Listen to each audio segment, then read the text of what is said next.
This is Open Door with Vince Robinson. In-depth conversations with people who are making a difference in the lives of others here and around the world. Culture is at the heart of who you are. Know your culture, find yourself on Open Door with Vince Robinson. Greetings and salutations. Welcome to another edition of Open Door with Vince Robinson. Today, I am having the pleasure of introducing a very good friend of mine who happens to be a therapist. She is Stephanie McCain, a licensed marriage and family therapist with a passion for helping individuals and couples heal from life's emotional and relational challenges. She personally and professionally understands that the mind, body, and relationships are all deeply interconnected.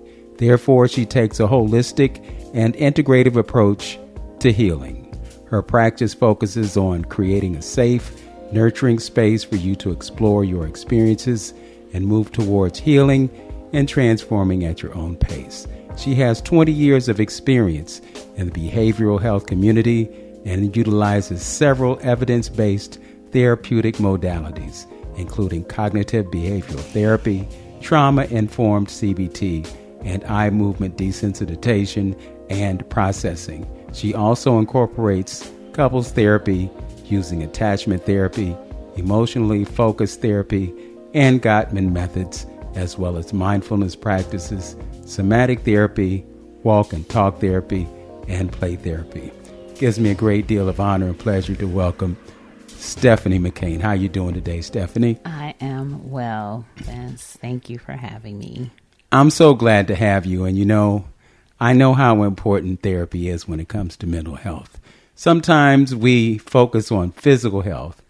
And then, of course, being the spiritual folk and religious folk that we are, we focus on spiritual things, but we don't necessarily address our mental therapy needs. So before we get started, just tell me a little bit about your practice and how folks can connect with you. Okay, great. So you can connect with me on my website. I have opened and founded True Alchemy Therapy. It's a mind-body therapeutic laboratory is what I call it, where we do all our work there. It is located in Valley View, Ohio, 7535 Granger Road, Valley View, Ohio.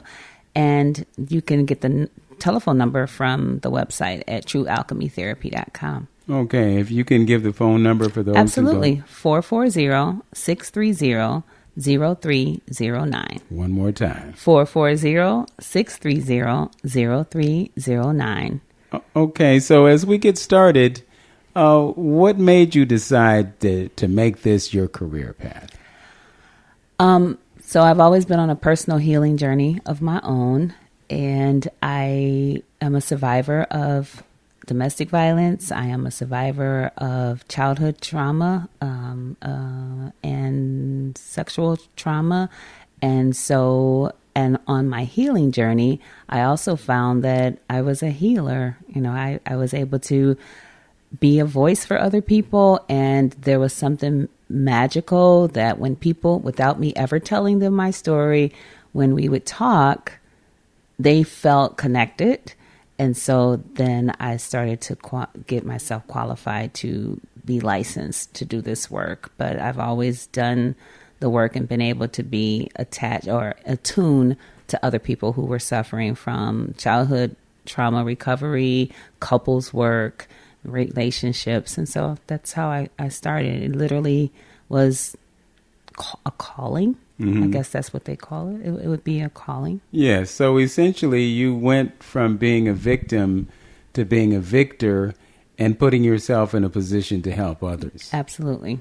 If you don't mind, could you talk a little bit about what you went through that brought you to the place where you thought that you could be of service to others? What part? Well, wherever you'd like to start. Okay. Wow, it's so many things. What actually, as I was doing my life, I came across a book called Woman Thou Art Loose. And that was in 1992, I think, or 93. And as I read that book, my heart was open because it was like someone was telling a story that didn't know me. And I began to share my story because everything was a secret before that. Other than, my relationship, my first marriage was I had a lot of domestic violence in that relationship, but everything else that I mentioned prior was a secret. I didn't talk about it. You wouldn't know that if you ever saw me. So it was a secret. And that book gave me permission to start languaging it and talking about it. And it's never been normalized, but it just gave me permission to have a dialogue about it. And as I began to have a dialogue about it, people started coming. I started having women over to my house, called it girls' nights. And I just started talking about it a little bit. And the next thing you know, people were like, yeah, me too. Mm-hmm. Yeah, me too. Yeah, me too. Yeah, so the experience that you had, as you're just saying, many others are having it. So it seems to be a very common thing that sometimes goes unspoken because people are ashamed, or perhaps they have guilt. And I know that there are stories of people who grow up in a household where they may have been abused by their father, mm-hmm. or they may have been abused by a family member. Mm-hmm. And because they don't want to cast any shame on the family name, they keep those things to themselves, and then they live a lifetime carrying around the trauma and the pain that affects their personal lives. Would you say that that's an accurate depiction? It affects their whole entire personality. And I don't think that consciously people are doing it to protect the family name. Scientifically, the nervous system shuts down and you just become completely disassociated.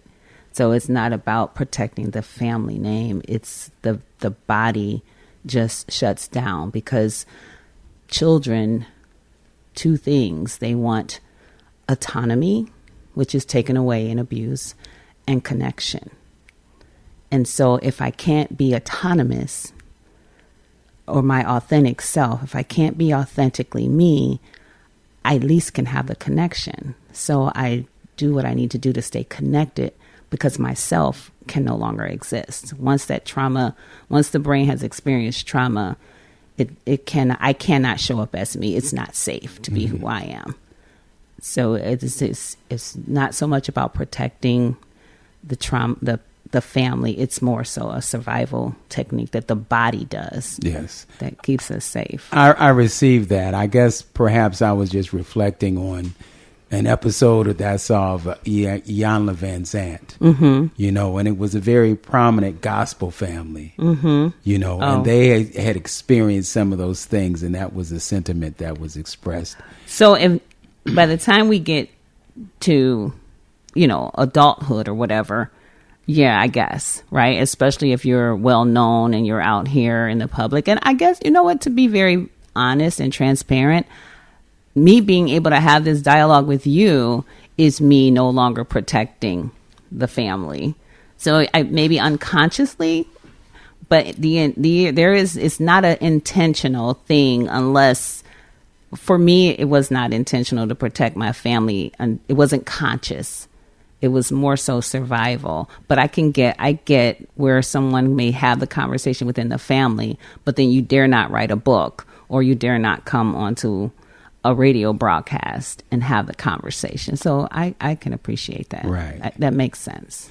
Another thing I'd like to explore is the fact that there is trauma that's passed down from generation to generation. Yes. Can you talk a little bit about that particular phenomenon? Yes. The reason why I am a family systems therapist is because of the generational transference.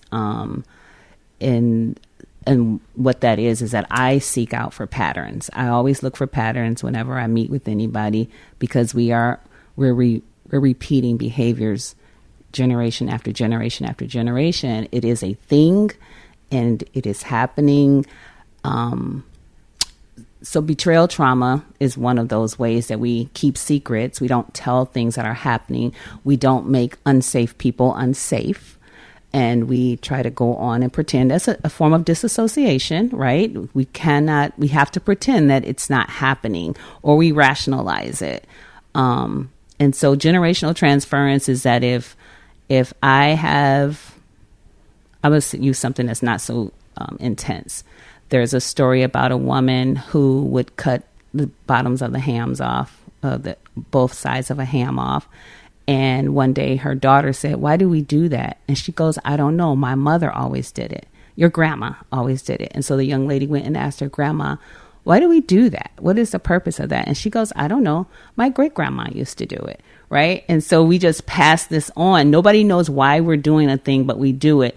And so for betrayal trauma or generational betrayal trauma, we just keep the secret because we think it's keeping each other safe. It's literally a survival technique, right? I want to keep my family safe. And so we keep passing on these legacies of untruths or abuse, addiction, and we don't call it what it is. And we don't talk about the damage that it does to a family system, or we don't talk about the fact that this little person, will say she's special, but we don't talk about she's special because she's been in a house with a rageaholic parent. And that rageaholic parent came from a household of a depressed parent prior to that, or that parent before that came from a place where there was no parent. There was deep, deep abandonment challenges, profound abandonment that just passed down. And all of these things are attached. And people are always amazed that my depression could come from where I grew up, or my anxiety, my nervous system is from where I grew up. Because when I share, we want authenticity and connection. So if I'm 18 months old and I'm said to be bad, I have to stop being me so I can stay connected to the person who called me bad. So therefore, myself is not good. Does that make sense? Mm-hmm. And so that's how we pass it on. We just keep passing it on. We have a whole legacy, a whole community of badness. Yes. Well, I saw the play Fences a couple of times. And I saw the movie that starred Denzel and a young man who depicted his son. And one of the things that I thought about as I was watching that film was how Troy was really repeating the mistakes that his father made. Mm-hmm. And the generation before that was probably a father who did the same thing. Mm-hmm. And a lot of this was born out of the enslavement experience. And then we think about the scripture in the Bible that says, spare the rod and spoil the child. So we come from this long legacy of violence that has been perpetrated upon young people. Mm-hmm. And, we've paid a price for that because we haven't really parented our children the way they should. And this is one of the ways that we've handed down this idea of violence from generation to generation. And so now we live with it. And we have children, on the other hand, who have been empowered to call authorities when violence happened. Could you talk a little bit about that dynamic, that paradigm, and how we're affected by it? It's a double-edged sword, right? Because the kids are empowered to make the phone calls, and then households are separated. We're not educated on how to be effective parents. We make statements, ignorant statements like, well, I'm okay, but you're not, right? You're not okay. You're in survival mode too, right? But it's a hard place to be. It's a hard place because we don't always embrace mental health services. So when things are bad, or I'm irritated, or I'm yelling and screaming, we've normalized that. In our households, we've made it normal. And these children, our children, my grandchildren, my children, have been encouraged to say, that's not okay. Like, you don't have to be spoken to that way, or you don't have to be grabbed up or snatched up. And there is no balance where we haven't quite yet learned the balance of being able to see our little people as just that, little people. I often tell moms and dads or couples, we get pregnant And, oh, I'm so excited. I'm pregnant. Oh, what are you going to have? I don't care. I don't care what it is, as long as it has 10 fingers and 10 toes. I just want it to be healthy. I'm so excited. Just carry this baby to term. Baby comes, we put the babies in the arms, and then mom and dad look up and say, thanks, God. I'll take it from here. And we never have been encouraged to see our children as people, as souls, as information systems that teach us how to love, because that's the intention. They're there to teach us how to love, how to witness love, how to be amazed that I can even love this person, this being that hasn't said 2 words to me, and yet there's an energy that rises up out of me as I gaze upon it, right? But then after so long, you start to notice a shift, and so does the child, that the smile doesn't happen. And the babies are naturally designed to create that smile, that we call it neuron mirroring, right?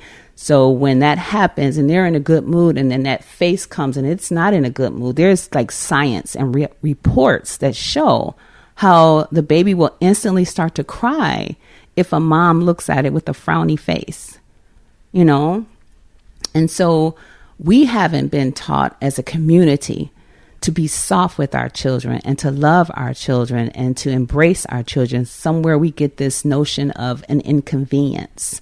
Our children are an inconvenience. I also understand that it's a survival mechanism from slavery, that I couldn't make my baby special or they'd be taken away, right? I couldn't make them smart and exceptional and genius or they'd be taken away. So we get the name calling, and don't pay her no attention, or don't pay him no attention, or you're making too much noise, don't shine. But it's a hand-me-down fear, because we don't have to worry about that today, right? But if I haven't been socialized to be safe, I'm going to keep perpetuating that energy of survival and fear, and survival and fear, and survival and fear, along with my own insecurities. That's where the abuse comes in. So not only am I afraid and fearful, but I'm going to hurt you because of my own anxieties. Mm-hmm. It's interesting. I often hear people say, well, I got whoopings when I was a child, and I turned out okay. Mm-hmm. So that's the justification for repeating the same thing that happened to them before. What kind of suggestions can you make to those who are listening of how to perhaps take a different approach in rearing their children?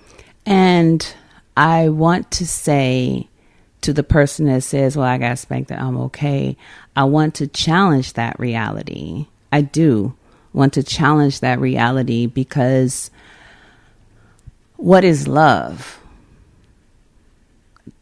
I want to challenge that reality because it created a disassociation.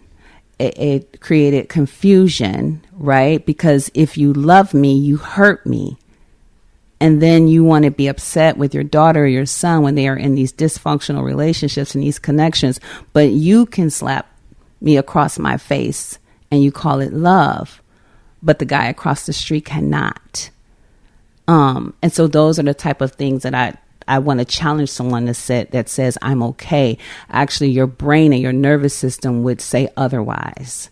If we had an opportunity to sit down, I would challenge that, because the information that brain got was information that was confusing. And science has shown that when we do that, we disrupt a personality. That person who you are deep down inside, you're not.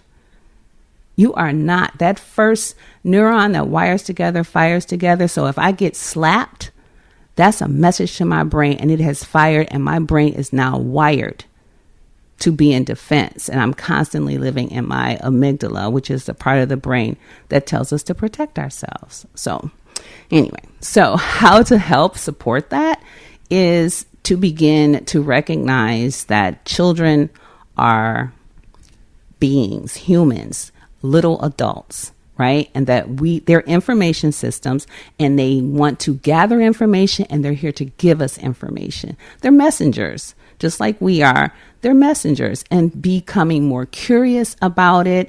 I shared with the mom and dad, now I do it all the time, is that, this thing about, well, you need to share. You're being selfish, right? Well, if you say I'm selfish, guess what? That's the Bible. I'm selfish. And so then when I behave like I'm selfish, now I'm going to be beaten or in trouble because I'm selfish. But you declared that onto me, that I'm selfish. How do I fix that? You say to two kids playing in the playground, somebody picks up your son's Lego, and your son says, I don't want them playing with my Lego. Do you say, well, you need to share. You got to learn how to share. Do I? Or you can help them to understand, hey, I know you want to play with my Lego. I don't want you to play with my Lego, but you can play with this if you'd like. Because today, nobody can come in my yard from across the street and say, Stephanie, I want to use your lawnmower. Am I selfish because I don't want to share my lawnmower with my neighbor? Does that make me selfish? But if I go by what I've been programmed or socialized to believe that I'm supposed to do with my things, then I'm selfish if I don't share my lawnmower with my neighbor. So when you look at them not from babies that are powerless and they need to do what I say, but as little humans that I'm teaching how to be effective adults that are able to use emotional intelligence, able to rationalize their own desires, not my desires and not what the system says. But what are your desires? Do you want them to play with your Legos? No. I need to honor that. How do I honor that? And I know this is like mind blowing. It's very different, but I raised two kids. And I raised two very different kids. They're only 6 years apart. One has a voice and the other one doesn't. And I've watched it with my own eyes. It just makes a difference to know that this human is here for me to guide and learn from. I don't have all the answers. So why would you say that one has a voice and one doesn't? So my oldest boy, who went through a lot of the abuse with me, he's very reactive to life, very reactive. He's gotten better, but he's reactive because he's always in the protective mode. He's always trying to defend himself. He's hypervigilant is what the word would be called. That means that his amygdala is always on 10, and rightfully so, because I needed him to get it right, do it right. He's my first child. I wanted, and then along with the abuse, the relationship abuse, his nervous system was wrecked, right? And then with my second, even though I was a single parent because I divorced the man who I was married to, he got a different parent in me. He got a parent that was more accommodating, more advocating. So I advocated for who he was. I advocated for all the things that were happening to him. I was more attuned to what is going on with you, what is happening for you. Let's do this, let's do that. With my oldest, I wanted to get it right, whatever right was. And I was also in severe survival mode.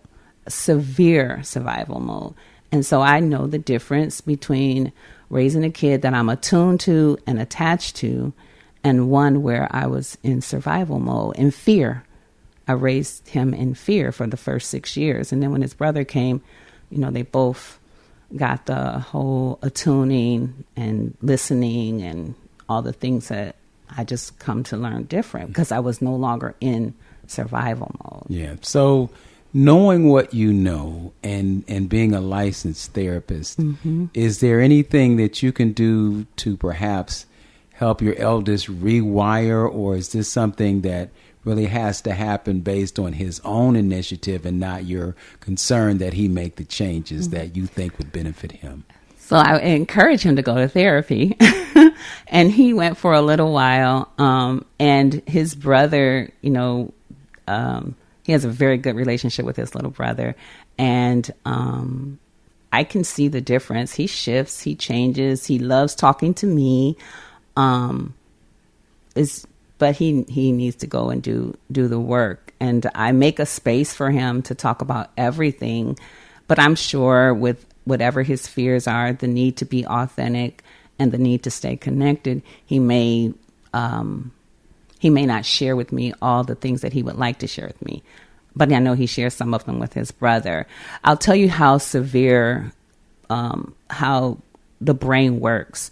So when I left my first husband, my oldest boy was 4 or 5. Well, he was 6 or 7 because I had just had his brother. So 6 or 7. And so then, we left and we didn't come back. We didn't get back together, but there was a lot of craziness in between that. So when my youngest turned 16, he went to go live with his father. And we didn't talk about the abuse. I was always lifting their dad up, talking about how amazing, all the good stuff that was us, right? So when he went to go live with his dad, he learned about abuse. He learned about what the abuse that we had in our relationship. And so my son came home and he said, "You never told me that my dad used to put his hands on you. Why didn't you tell me that?" He was very upset, and the three of us were at the kitchen table. And I said, "I assumed that your brother would have told you, and you never said anything to me because I just assumed you and him, have brother talk. They share bedrooms forever." And my son said, "Mom, I thought all of that was a dream." That's how disassociated he was. He thought it was a dream because I took him out of it, created this other life that he imagined that what he experienced with me and this man for 3 or 4 years was a dream. That was devastating to me, but it also validated the work that I do. And it also helped me to understand how disassociated we can be to protect ourselves. He thought it was a dream. Wow.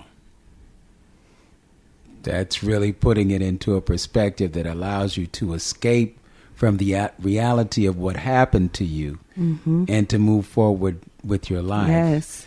How important is it to be cognizant of the past and recognize what happened as a means of allowing you to move forward with your life? I think it's very important to be cognizant of our past. We don't have to live there, but I feel like we need to give it homage. We need to honor our resilience, and we need to validate the experience that our little people have experienced, the inner child or our real selves or the missed opportunities, even as being descendants of slavery or kidnapping, however you want to look at it. Even that, we have to be able to do our work around that, do our work around forgiveness, do our work around accepting the fact that my grandmother or great-grandmother, or even my mom and dad were not able to give me everything because of fear. There's some pieces there because when you come from trauma or survive trauma, there's an awareness that something is missing. There's an awareness like I want to get it, but I just keep missing the mark. And so it's important for us to know where the past comes. Not that we dwell in it, but I think there's an importance of being able to speak to it, give a veneration about it, become healed from it, give appreciation for the suffering, but acknowledging the fact that because of the choices that you made, this is how I suffered, and stop pretending that it didn't hurt. And that's the work that I, try to encourage with my son. Like, tell me, give it to me. I can handle it. Tell me what you remember. Let me help you know. Even if I don't remember it, I want to honor it in him. I know how important that is. I want to honor his experience. I don't have to remember it. I don't have to say that didn't happen. That didn't happen. I would never say that. I would try to never say that. I've been guilty of saying when. I have. And just that when just sends him to the roof because I'm implying that he doesn't remember or that he's getting it wrong. And so I think it's important for us to not only remember the past, give it its proper eulogy. Give it its proper acknowledgement, and then move on, stepping into the future. But when we ignore it and act like it doesn't happen, I feel like that's what our community looks like. A few moments ago, you mentioned the enslavement piece, and I'm thinking about Dr. Joy DeGruy. And she has a special term that I can't, it's post-traumatic slave, whatever. But I'm just wondering how important you think it is for all of us who are descendants of those who went through that process. How important is it for us to go through some type of therapeutic protocol or whatever to address the trauma that has been passed down as a result of the enslavement experience? Well, of course, I think it's important. I do. Do I think it's probable that people will? Do I think that people will do it? No. But then I feel like that's where leaders, our church leaders, our pastors, have a slight responsibility to educate themselves on the impact. Because we're teaching history written by someone else, but we have our own history that needs to be rewritten and rewired so that we can see ourselves in a different way, right? I do believe that we need to give importance to the impact that slavery has had on us, had on our brains, our nervous systems. It's epigenetics. Our minds have been altered. Our nervous systems have been altered. We are a great people, and you can feel it on the inside. You can feel it on the inside, but we don't have anybody there to say, go for it. Go for it. Like, go for it on the inside. We can do all the outside stuff. We can make money and buy our fancy cars and live in our fancy houses. But the soul, we don't tell the truth and we don't touch the truth. It's hard. It is so hard. It's just hard. Yeah. Well, it's really interesting, too, that we are given so little information about the enslavement that happened and the things that happened within that. Some of us don't know what our ancestors went through. And I'm glad you mentioned the term epigenetic, because I was struggling to remember that term, but now I'm connecting with it. There are certain modalities that I listed in reading your biography. And so I want you to tell the listening audience what they are and what benefits they provide. For instance, cognitive behavioral therapy. So cognitive behavioral therapy is the therapy that invites you to change behaviors, the benefits of changing behaviors. Some people use like affirmations, changing your thoughts, schemas, arresting the thoughts, bringing the thoughts captive, and deciding to make the change. That's the cognition, change the cognition. It's a basic therapy. It doesn't touch a whole lot on the inner child trauma healing, but it will help you to mitigate hypervigilance.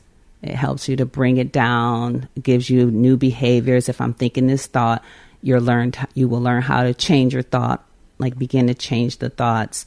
And once you begin to change the thoughts, you change the behaviors. It's literally as simple as it sounds. It's a lot of work, but it works. You start to change your thoughts, you start to change your behaviors. I don't do this anymore. And so that's what CBT is. Okay. And you mentioned the inner child. Can you talk about how early childhood experiences affect people in their adult lives? So this is not originally from me, but I have my own version of it. But Dr. Gabor Mate tells a story about a 24-month-old. And if I'm getting the age wrong, this will be Stephanie's version. But a 24-month-old desiring a donut before dinner.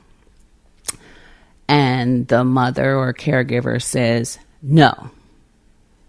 Well, 24-month-old is going to protest, right? I want the donut. They may go to crying. They may go to whining, depending on the level of freedom they've been allowed to have in their protest.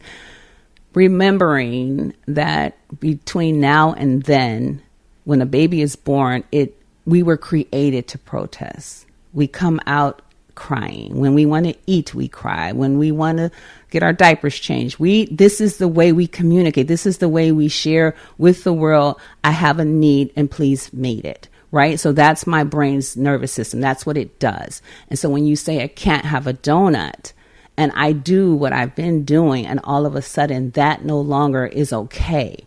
I become bad or disobedient or go sit down over here and whatever happens. That child at that very moment has to decide, do I let go of my authentic self or do I keep the connection with my caregiver? And instantly, in that moment, a child makes the decision, that human makes the decision to put itself, its desires away. I often say to my clients, you go under the desk and then you bring out your survivor parts because I have to survive. And my survivor part says, okay, I'll capitulate. I won't get the donut. I'll eat this dinner, right? And then, if they feel safe enough, they may ask after dinner, can I have a donut? Right? And then a good enough parent will say yes, right? One of my couples said, well, what would I do to be a good enough parent so that my child wouldn't hide under the desk, right? A good enough parent would say, I know you want that donut. They are so good. I like them too. And mommy probably shouldn't have brought them out so soon. But can we just eat dinner, eat a little bit of dinner, and I'll give you a little bit of donut? No, because we taught them to say no too. But if they say no to us, they might experience pain, right? I tell you no, you tell me no, I get to spank you, right? So they say no. And I say, well, what do you want? I want the donut. I don't want to eat dinner. A good enough parent says, I'll tell you what, I'm going to cut you a little piece of this donut. You can have that. You're going to eat dinner, and then you can have the rest later. Is that okay? Yes. Yeah. So it sounds to me like part of what you're doing is you're giving them insight on responsible parenting. Mm-hmm. Because sometimes it's like I'm the parent and what I says goes. Yes. And it doesn't matter how you feel about it or what you think about it. You just got to deal with it, and then you end up under the desk. Yes.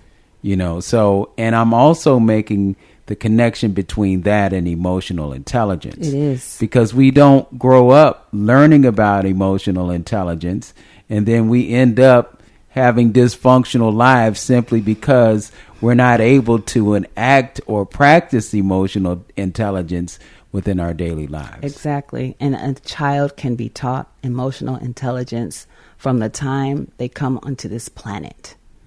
You can teach, oh, I see that you're anxious. Oh, I see that you're very demanding. Like you really want to eat. I'm coming. Especially a nursing mom. We know how demanding a child, and they're ready to eat. They're ready to eat.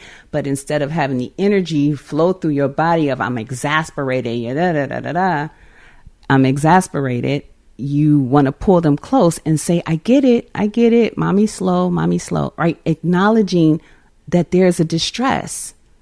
Right? Not just letting the child be in distress, but acknowledging, I see you. It's a mirroring. Those are neurons. Literally, the brain develops.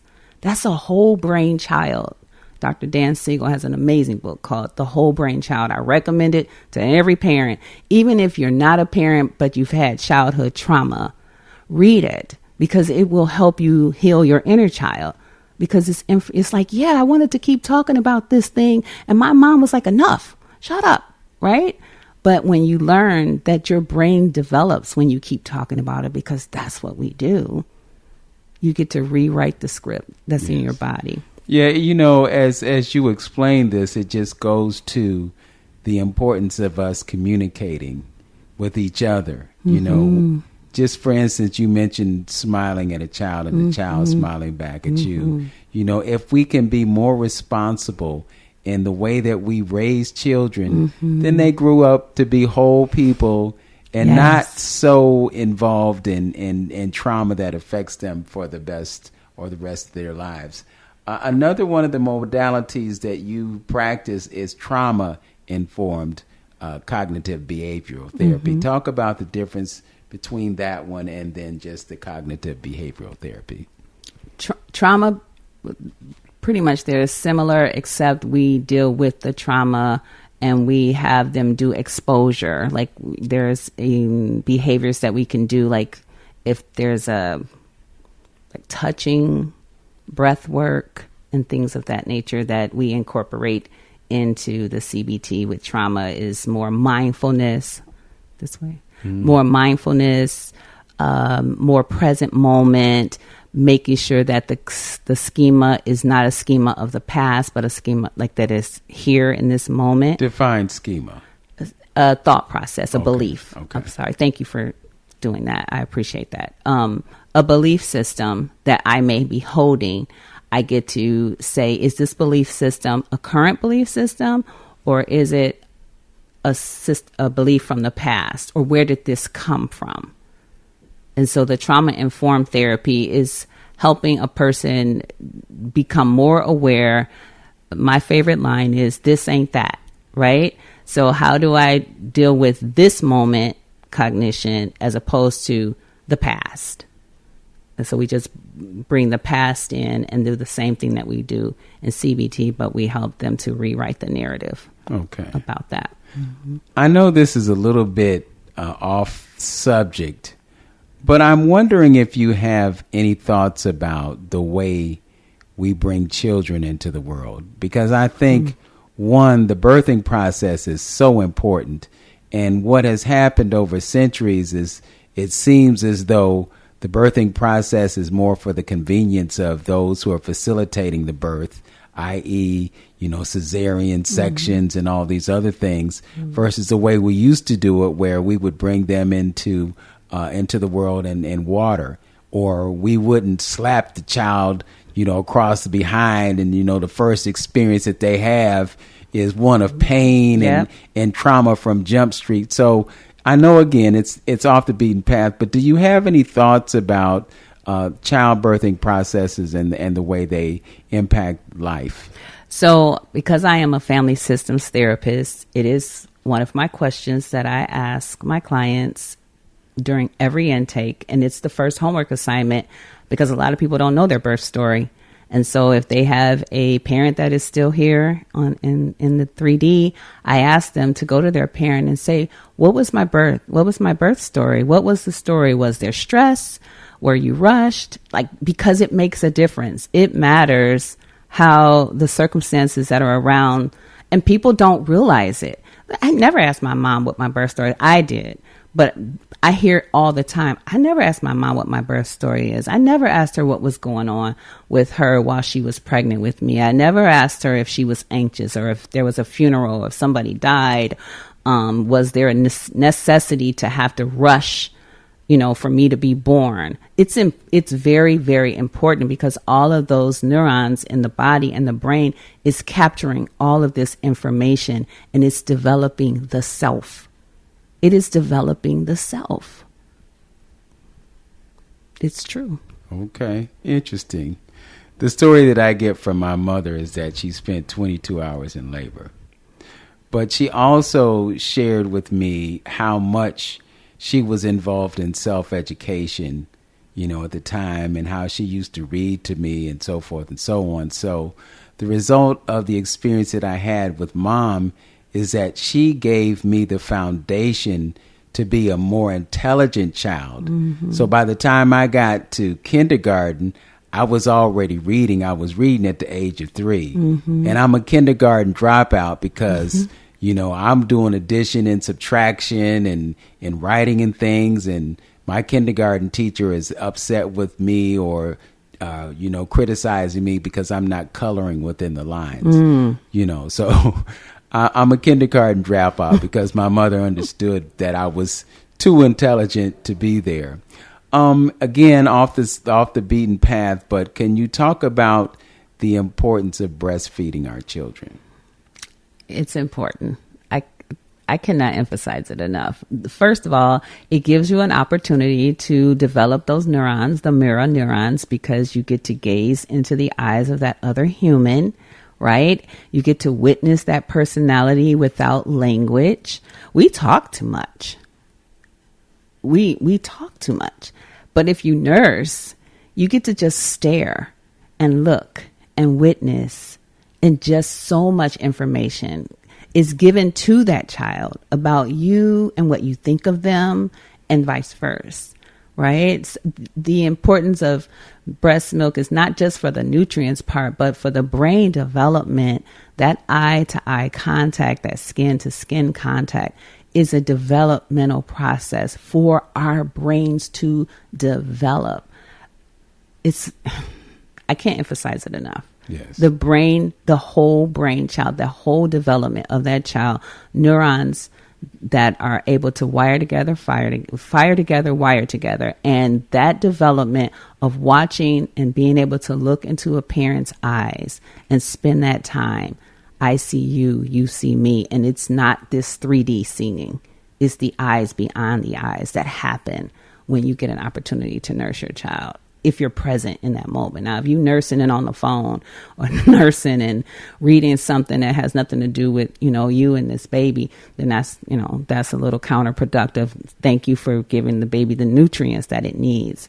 But there's so much more cognitive development that happens when you take the time to just gaze and stare. It's amazing. That's all I can say.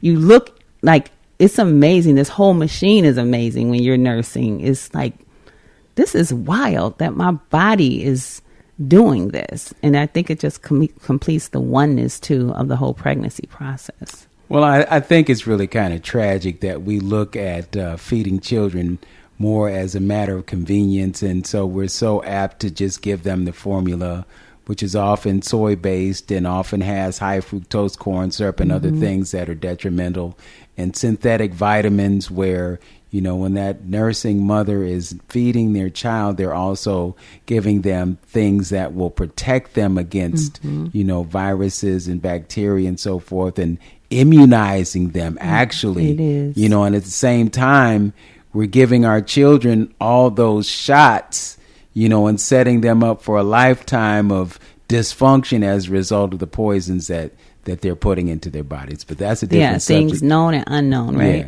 Different subject for a different day. And if you can't do it, like I grew up my firstborn I was rushed. I was so rushed, and it was not encouraged. It wasn't encouraged. It wasn't tabooed, but it wasn't encouraged. So I felt very rushed with my firstborn to hurry up and get this done, hurry up and do this, and then hurry up and get him independent, right?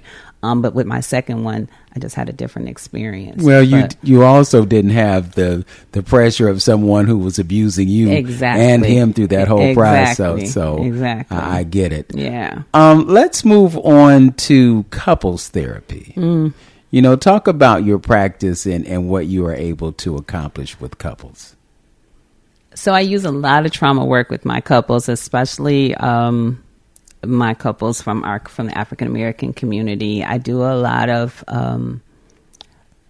inner child work with them, and it's not CBT. It's more of a relationship repair therapy that I use, and I've just been working with it. It's EFT, attachment therapy, right?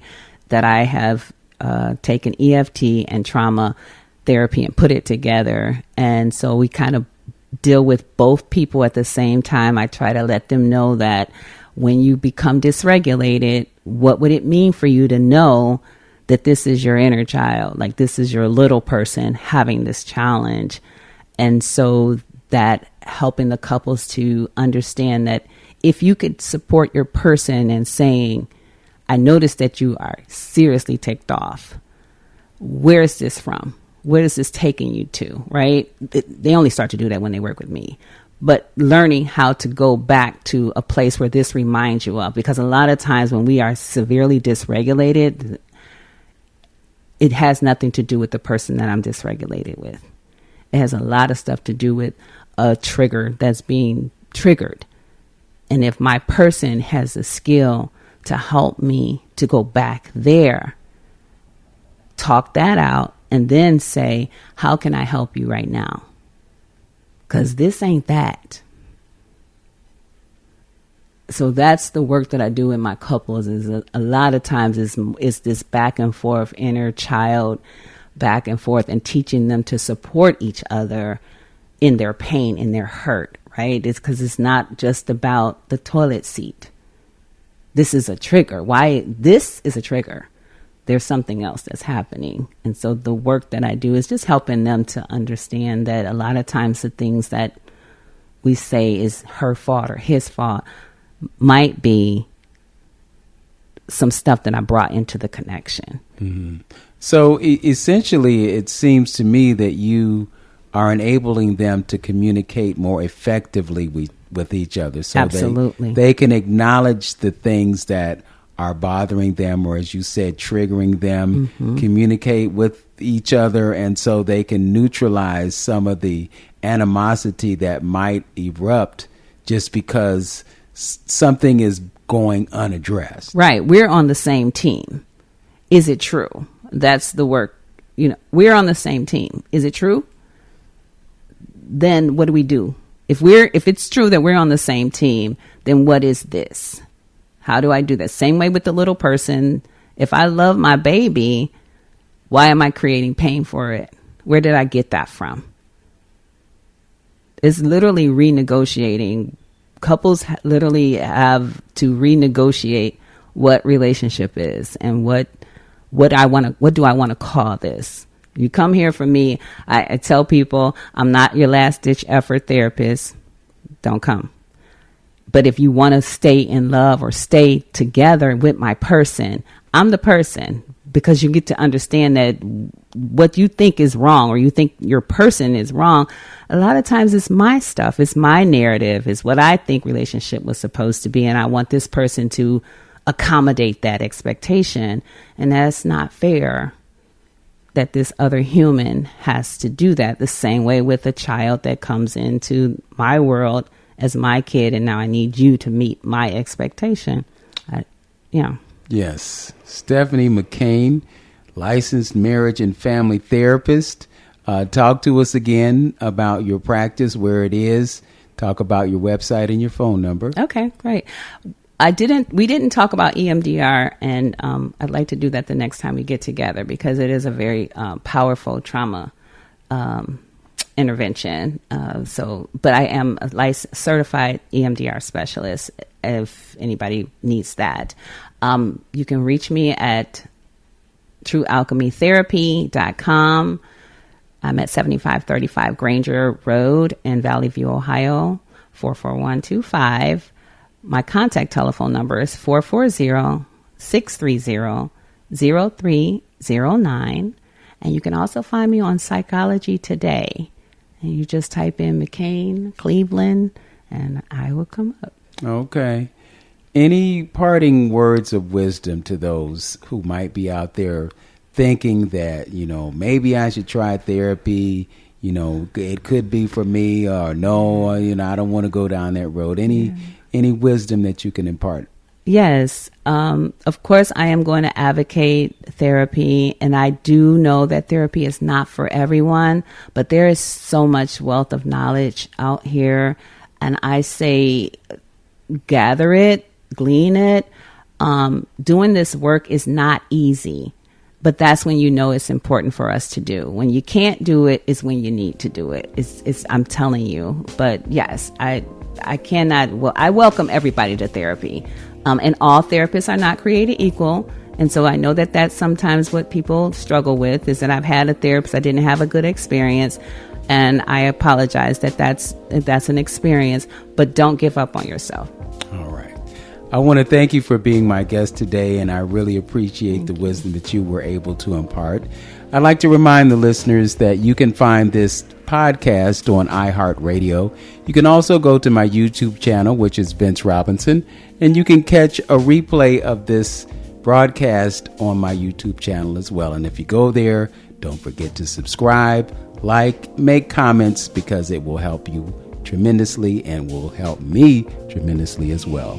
As always, know yourself, love yourself, be yourself, make today your absolute best day. Peace.